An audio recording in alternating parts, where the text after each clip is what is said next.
All right, welcome to the Explainer. Today, we're going to completely transform how you view business education. Seriously, we are stripping away all the confusing jargon, the corporate gatekeeping, and, most importantly, those massive price tags to uncover the actual foundational principles of how successful businesses work. So if you've ever felt intimidated by the whole corporate world, stick around, because you are exactly where you need to be.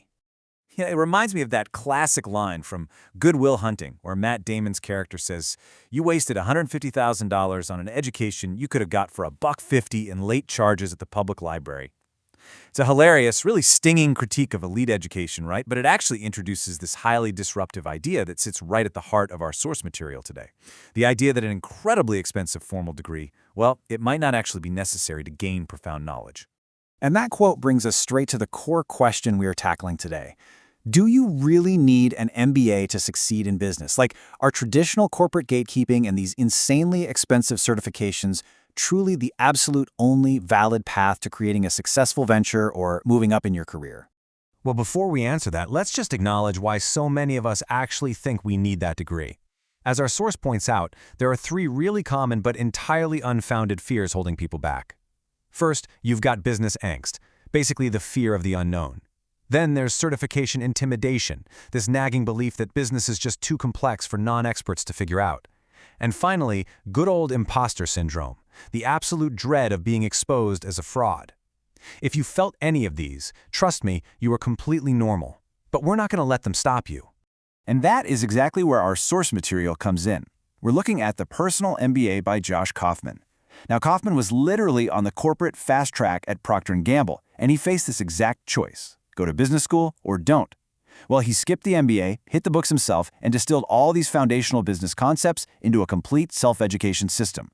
And his little project became a massive global phenomenon, helping hundreds of thousands of people master business without taking on a mountain of debt. Let's dive right into Section 1, the Great MBA Illusion. We're examining the true cost and the actual value of traditional business schools. Just look at this number for a second, $400,000. I mean, wow. When you factor in tuition, which can easily hit $80,000 a year at the top programs, plus your fees, your living expenses, those high-interest student loans, and let's not forget the opportunity cost of not working for 2 straight years, the fully loaded cost of a top-tier MBA can easily blow past $400,000. That is a truly crippling burden of debt to carry around right at the start of your career. But you might be thinking, surely that massive investment pays off, right? It's got to be worth it. Well, actually, a really comprehensive study out of Stanford and the University of Washington found something pretty astonishing.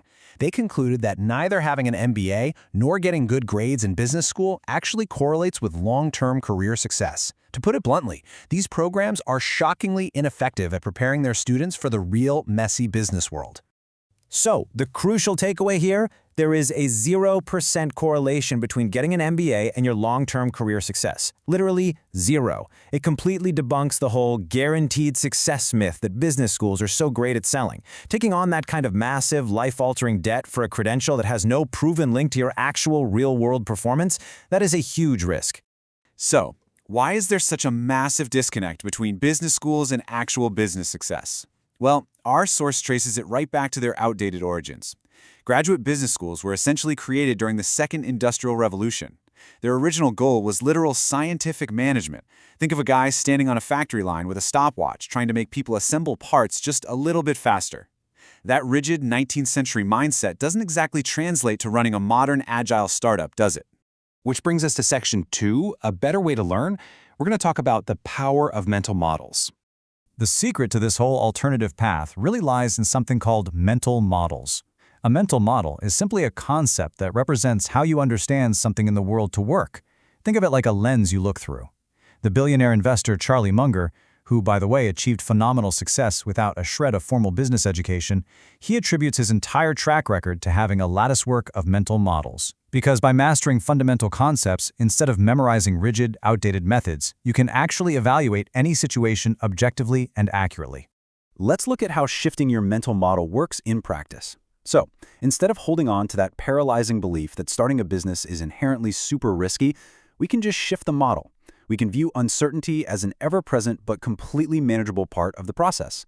And just by shifting how we perceive that situation, we realize that, hey, risks can actually be isolated, minimized, and managed. It's a game changer. Or what about this one? Think you absolutely need a flawless 50-page business plan before you even start? Yeah, think again. A vastly more accurate mental model is that a written plan is totally secondary to actually understanding the critical mechanics of your business. Because no matter how much you plan, there are going to be surprises. Understanding your core business functions allows you to pivot and adapt, which is way more valuable than staring at a rigid, hypothetical document. All right, section 3, the 5 parts of every business. Let's break down the simple mechanics behind literally every successful venture. Kaufman gives us this incredibly empowering and honestly wonderfully simple definition. A business is a repeatable process that creates and delivers something of value that other people actually want or need at a price they're willing to pay in a way that satisfies the purchaser's needs, all while providing enough profit to keep the operation going. That's it. If you remove even one of those elements, you don't have a business anymore. You've got a hobby, a flop, a charity, or worst case, a scam. And those core elements translate directly into 5 sequential, independent processes that form the absolute foundation of every single successful business on Earth. They are value creation, marketing, sales, value delivery, and finance. So let's quickly break down each of these mental models so you can see exactly how they fit together into one cohesive system. Step 1, value creation. Every single business has to start right here. It is the process of figuring out what people need or want and then creating it to make their life a little bit better. It's that simple. Without creating real, tangible value for other people, your business literally cannot exist. Why? Because you have absolutely nothing to trade with the market. But creating a phenomenal product or service? That's not enough on its own. Step 2 is marketing. This is the art and the science of attracting attention and building real demand for that value you just created. Because if people don't know your product exists, or if they just aren't interested in it, well, your business is going to fail, no matter how amazing your value creation is. Okay, so you've got their attention. Now you move to step 3, sales.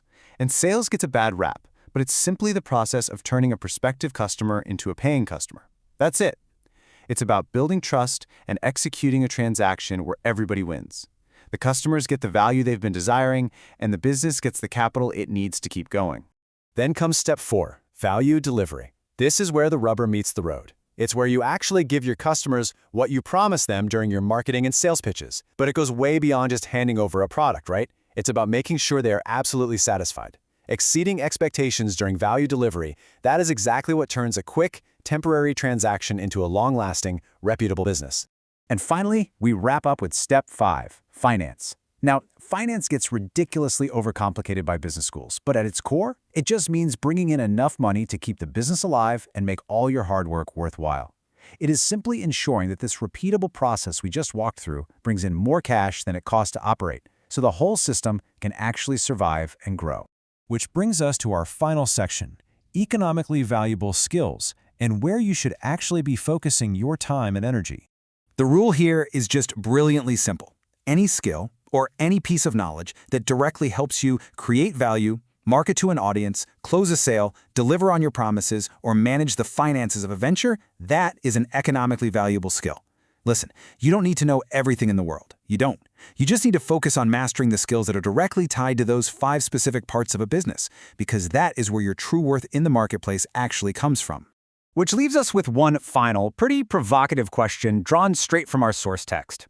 Now that you know you absolutely don't need a crazy expensive piece of paper to validate your abilities, and now that you understand the simple underlying mechanics of every successful venture out there, how will you use your economically valuable skills to create value today? Seriously, skip the anxiety, drop the imposter syndrome, and go start building something that makes someone's life a little bit better. Thank you so much for joining me for this explainer, and I'll catch you in the next one.